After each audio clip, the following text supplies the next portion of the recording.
ఆయుర్వేదంలో ఆహారాన్ని ఆయుర్వేదాన్ని ఆహారంగా ఇప్పటికి కూడా మనం భావిస్తున్నాము. ఒంటింటి నుంచి ఆయుర్వేదం స్టార్ట్ అవుతుంది.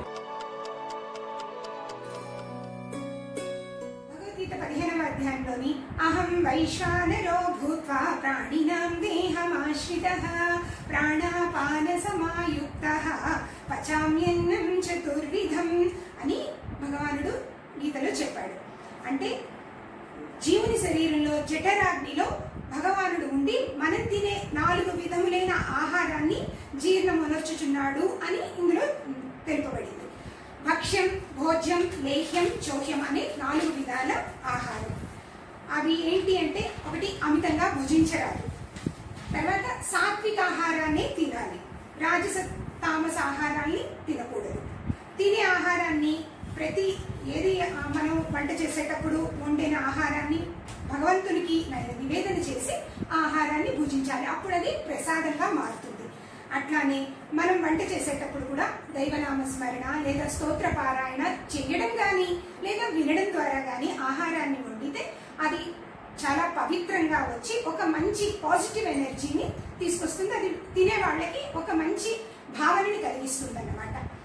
అయితే అధర్మంగా అన్యాయంగా సంపాదించిన ధనంతో పంచవక్ష పరమాణాలు తిన్నా అది వ్యర్థం. న్యాయసమ్మతమైన ధనంతో మనం సంపాదించుకునే అంబలి నీళ్లు తాగినా అది మనకి ఎంతో శ్రేష్టమని ఇక్కడ వివరించారు. ఆహారం గురించి ఆయుర్వేదంలో ఏం చెప్పారు, ఎటువంటి నియమాలు పాటించాలి, సాత్విక, రాజసిక, తామసిక ఆహారం అంటే ఏమిటో మీరు మాకు కాస్త విపులంగా వివరించండి డాక్టర్ గారు. ఇది చాలా మంచి ప్రశ్న అండి. ఆయుర్వేదం, ఆహారం ఎప్పటికీ విడదీరని అనుబంధంతో ఉన్నాయి. ఆయుర్వేదాన్ని ఆహారంగా ఇప్పటికి కూడా మనం భావిస్తున్నాము. ఎందుకంటే ఆయుర్వేదం అన్నది కిచెన్ తోటి, మన ఒంటింటి నుంచి ఆయుర్వేదం స్టార్ట్ అవుతుంది.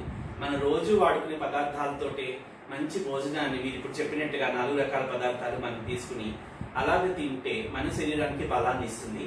ఆహార శుద్ధి సత్వశుద్ధం. సత్వం అంటే మనస్సు. ఆహార శుద్ధి ఉన్నప్పుడు అది మన మనస్సును కూడా శుద్ధిపరిచి మన భావనాన్ని, బుద్ధిని శుద్ధిపరుస్తుంది. బుద్ధిని శుద్ధిపరిస్తే మనం చేసే కర్మలు కూడా ధర్మం వైపు ఎక్కువగా మొగ్గుతాయి. ఇందాక మీరు చెప్పినట్టుగా ఆహారం 3 రకాలుగా ఉంటుందండి. సాత్విక ఆహారం, రాజసిక ఆహారం, తామసిక ఆహారం. సాత్వికం అంటే మన శరీరాన్ని శుద్ధిపరిచి ఎప్పుడు సత్వం వైపు, ధర్మం వైపు నడిపించే ఆహారం. రాజసిక ఆహారం అంటే ఎగ్జాంపుల్ గా చెప్పాలంటే సాత్విక ఆహారము క్షీరం అంటే పాలు, పెరుగు, వెన్న, నెయ్యి, తేనె ఇలాంటివన్నీ సాత్విక ఆహారం. దాన్ని చూసినా, దాన్ని ముట్టుకున్నా, దాన్ని తిన్నా మనకి మంచి ఫలితాన్ని వస్తుంది. అందుకని ఉదయం లేవగానే ఈ పదార్థాలు చూస్తే మనకు ఆ రోజు శుభం కలుగుతుందని కూడా చెప్తాము ఆధ్యాత్మికత వైపు.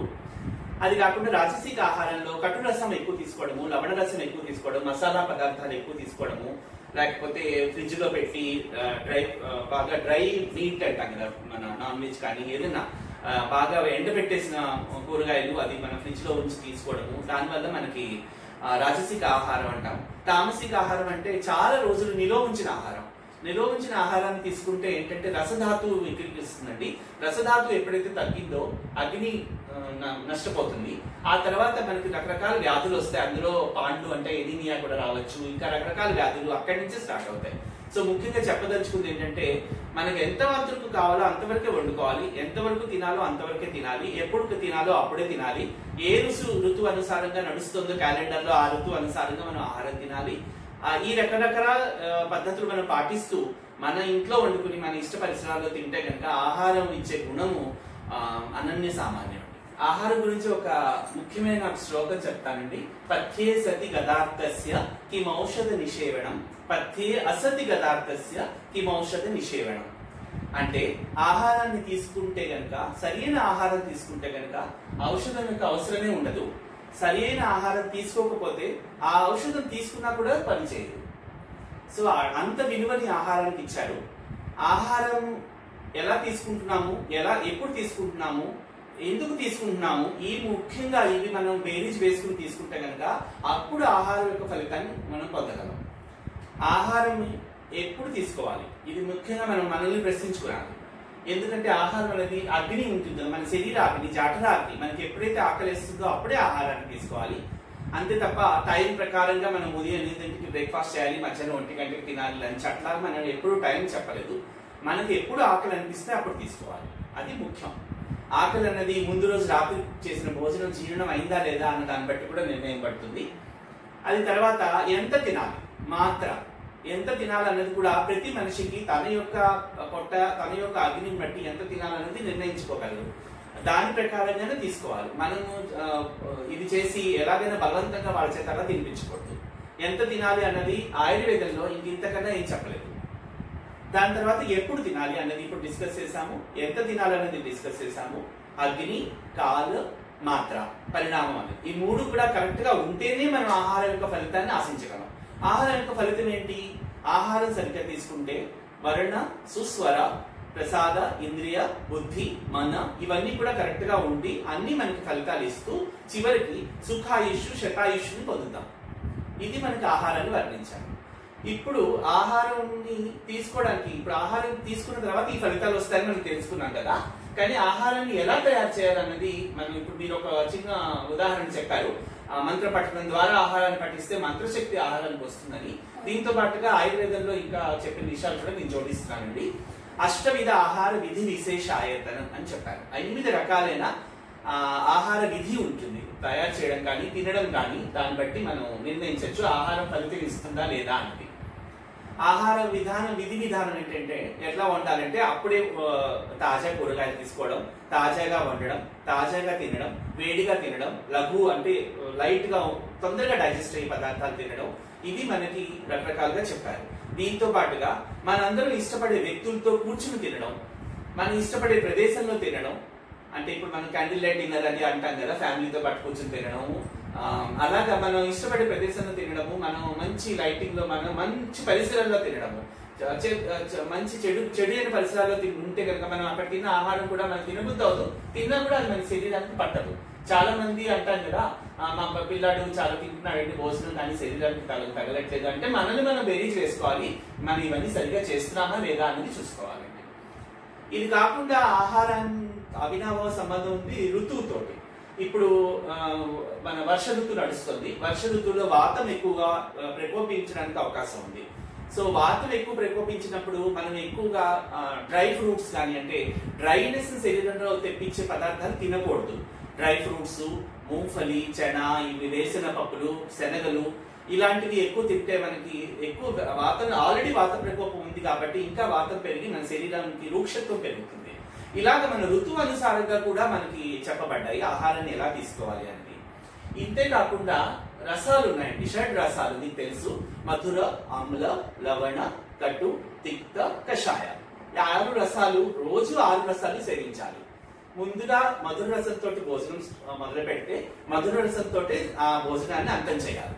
ఇది కూడా మనం చెప్పారు. 6 రసాలు. ఎవరో ఒకరికి, నాకు మా బాబుకి ఓన్లీ కాకరకాయ అంటే ఇష్టం ఉండదండి, రోజు బెండకాయ పెట్టడం, లేదా రోజు బంగాళదుంప పెట్టడం, ఇలా మనం చేస్తూ చూస్తూనే ఉంటాం. అలా కాకుండా వాళ్ళకి మనం అన్ని రసాలు, అన్ని రకాలు తినిపించడం నేర్పిస్తేనే వాళ్ళకి ఆహారం యొక్క ఫలితం వాళ్ళకి అందుతుంది. సో రసాలు, ఆహారం, షడ్రసాలు తీసుకోవాలి. ఒక రసం ఎక్కువ తీసుకుంటే ఏమవుతుంది, ఇప్పుడు మధుర రసం ఎక్కువ తీసుకుంటే ఏమవుతుందో మీకు తెలుసు, ప్రమేహం, డయాబెటీస్ అంటాం కదా, ఆ వ్యాధి రావచ్చు. అట్లాగే లవణ రసం, ఉప్పు ఎక్కువ తీసుకుంటే ఏమవుతుంది, ఉప్పుని అసలు ఎక్కువగా భుజించవద్దు అని ఆయుర్వేదంలో చెప్పారు. 3 పదార్థాలు ఎక్కువగా భుజించద్దని చెప్పారు ఆయుర్వేదంలో, అందులో ఉప్పు ఒకటి. ఉప్పు ఎక్కువగా తీసుకుంటే, లవణ రసం ఎక్కువ తీసుకుంటే ఏంటంటే శరీరంలో కాలిత్యము, జుట్టు రాలిపోవడము, పాలిత్యము, జుట్టు తెల్లబడిపోవడము, తర్వాత ఏమో మన శరీరంలో పగుళ్ళు రావడము, స్కిన్ డిఫార్మిటీస్ ఇవన్నీ కూడా రావచ్చు. సో ఫర్ ఎగ్జాంపుల్ నేను చెప్పాను, అట్లా ప్రతి రసాన్ని మనం వేరీ చేసుకోవాలి. నేను ఈ రసం ఎక్కువ తింటున్నానా, మధుర రసం ఎక్కువ తింటున్నానా, కషాయ రసం ఎక్కువ తింటున్నానా అనేది మనం చూసుకోవాలి. డాక్టర్ గారు, ఆహారం గురించి చాలా మంచి విషయాలు చెప్పారండి. అయితే జలం, నీరు తాగడానికి ఏమిటి నియమాలు ఉన్నాయి, ఎలా సేవించాలి, దాని గురించి కూడా కాస్త మాకు విపులంగా చెప్పండి. మంచి ప్రశ్న అడిగారండి. ఆహారంతో పాటు ఎప్పుడు మనం జలసేవనం కూడా చాలా ముఖ్యమైన. ఆహారంతో పాటు జలాన్ని కూడా మనం సేవించాలి. జలసేవనానికి కూడా కొన్ని విధులు, ఉపాయాలు చెప్పారు.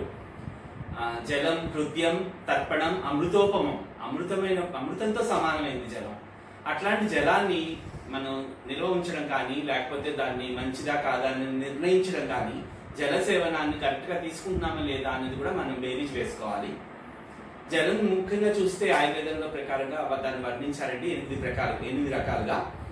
అదేంటంటే కూప జలం, తటాక జలం, నదీ జలం, సముద్ర జలం, ఇట్లాంటివి అన్ని 8 రకాలు ఉన్నాయి. రకరకాల జలాల్లో రకరకాల గుణాలు ఉంటాయి.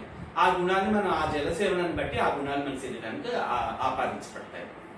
ఇది కాకుండా జల సేవనాన్ని తీసుకునే ముందు మనం జలాన్ని కరెక్ట్ గా పట్టుకుంటున్నామా లేదా, ఆ జలాన్ని సరిగ్గా కరెక్ట్ గా నీటిని మనం నిల్వ ఉంచుతున్నామా లేదా చూసుకోవాలి. నీటిని కరెక్ట్ గా పట్టుకోవడానికి వస్త్రంతో ఇట్లా మనం ఫిల్టర్ లాగా వాడుకుని అప్పుడు దాన్ని జలాన్ని సంరక్షించుకోమని చెప్పారు. దాంతో పాటుగా జలాన్ని నిల్వ ఉంచుకోవడానికి మట్టి పాత్ర అన్నిటికన్నా ముఖ్యమైనది. మట్టి కానీ, లోహం కానీ, బంగారం కానీ వాడుకోవచ్చు శక్తిని బట్టి. దీని తర్వాత అట్లాంటి నిల్వ ఉంచిన జలాన్ని తీసుకునే ముందు ఒక్కసారి మనం చూసుకోవాలి ఇది బాగుందా లేదా అనేది. దూషిత జలం అయితే కనుక తీసుకోకూడదు. దూషిత జలాన్ని తీసుకుంటే ఏమవుతుందంటే అగ్ని మందగిస్తుంది. అగ్ని మందగించిన తర్వాత ఆమం అని ఒక విషయం, ఫుడ్ పాయిజన్ అంటాం కదా జనరల్ భాషలో. ఫుడ్ పాయిజన్ ఒకటి వస్తే కనుక దాని నుంచి వచ్చే వ్యాధులు ఇంకా రకరకాలుగా ఉంటాయి. అందువల్ల మనం దూషిత జలాన్ని నిషిద్ధంగా చెప్పబడ్డారు. తర్వాత ఆహారం మంచిగా తిన్న తర్వాత జలం తీసుకోవడం అనేది ఒక రివాజు. ఇందులో మనందరికీ రకరకాల డౌట్స్ ఉంటాయి. నీళ్ళు ఎప్పుడు తాగాలి? ఇందులో నేనేం చెప్పదలుచుకున్నానంటే ఆయుర్వేద ప్రకారంగా కూడా మనం చూస్తే ఉదయం లేవగానే చాలా మంది మనం వేడి నీళ్ళు తాగడం అలవాటు ఉంటుంది, లేకపోతే అందులో రకరకాల వేసుకుని తాగడం అలవాటు ఉంటుంది. సో ఉదయం లేవగానే వేడి నీళ్ళు తాగడం అనేది ఆయుర్వేదంలో తర్వాత వచ్చిన గ్రంథాల్లో విశదీకరించబడింది. ఇది కాకుండా ఆహారం తీసుకునేటప్పుడు మనం జలాన్ని ఎలా సేవించాలి, నీటిని ఎలా తాగాలి, దీని గురించి మనం నిర్ణయిస్తే ఆహారం తినే ముందు మనం నీటిని తాగితే ఏమవుతుందంటే మన పొట్టంతా కడుపంతా ఆ నీటితోటి నిండిపోతుంది, అగ్ని మందగించిపోతుంది. దాని తర్వాత మీరు తీసుకున్న ఆహారం ఆ అగ్ని బలం లేక ఆ ఆహారం సరిగ్గా పచనం అవ్వదు. అందువల్ల మీకు అది ఆమె ఇందాక చెప్పినట్టుగా ఫుడ్ పాయిజన్ లాగా తయారైపోతుంది. ఆహారం తీసుకున్న తర్వాత లాస్ట్ లో at the end of the food మీరు కనుక నీళ్లు తాగితే, ఆహారంతో ఆల్రెడీ మీరు స్టమక్ ని ఫిల్అప్ చేసేసాక నీళ్లు తాగారనుకోండి, అది కూడా మీకు అగ్నిమాంద్యాన్ని కలుగజేస్తుంది. అప్పుడు కూడా మీకు ఆమ విషయం అంటాం కదా, ఫుడ్ పాయిజన్ అవుతుంది. సో మరి ఇంకెప్పుడు తీసుకోవాలి? ఆయుర్వేద ప్రకారంగా చూస్తే కనుక ఆహారం తీసుకుంటూ కొంచెం ఆహారం కొంచెం జలం, కొంచెం ఆహారం కొంచెం జలం, ఈ పద్ధతిలో మనం జలసేవనం చెప్పబడింది. దీని ద్వారా ఏంటంటే అగ్ని కరెక్ట్ గా ఉంటూ మనం తీసుకున్న ఆహారం పచనం చేస్తూ మనం ఇందాక చెప్పుకున్నట్టుగా ఆహారం యొక్క ఫలితాలు మనకి ఆయుష్, సుఖము, ఆరోగ్యం ఇవన్నీ కూడా మనకి తప్పకుండా అందుతాయి. డాక్టర్ గారు, మీరు చెప్తున్న ప్రతి అంశము వింటూ ఉంటే నేను ఆనందాన్ని వ్యక్తపరచలేకపోతున్నాను. ప్రతి అంశం ఏదో ఒక రకంగా మాకే ప్రతి ఒక్కరికి, ప్రతి మానవుడికి రిలేటెడ్ గా ఉందండి. మీరు అన్నారు ఇందాక షడ్రసాలు అని.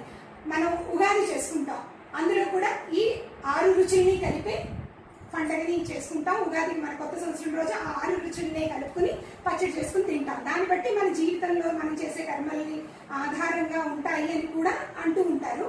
అంతేకాకుండా ఋతువులను అనుసరించి పండుగలు, నోములు, వ్రతాలు, వాటికి సంబంధించినటువంటి నైవేద్యాలు ఎలా చేసుకోవాలి, ఏ ఋతువులో ఏ వ్రతం వస్తే ఆ వ్రతానికి సంబంధించిన నైవేద్యాలు, ఇలా రకరకాలుగా ఆచార వ్యవహారాలు, పద్ధతులు, ప్రసాదాలు ఇవన్నీ చూస్తూ ఉంటే ప్రతిదీ ఆధ్యాత్మికత, ఆయుర్వేదం ఈ రెండింటికి చాలా అవినాభావ సంబంధం ఉందని మీ మాటల ద్వారా తెలుసుకోవటం చాలా సంతోషంగా ఉంది, చాలా ఆనందంగా ఉంది.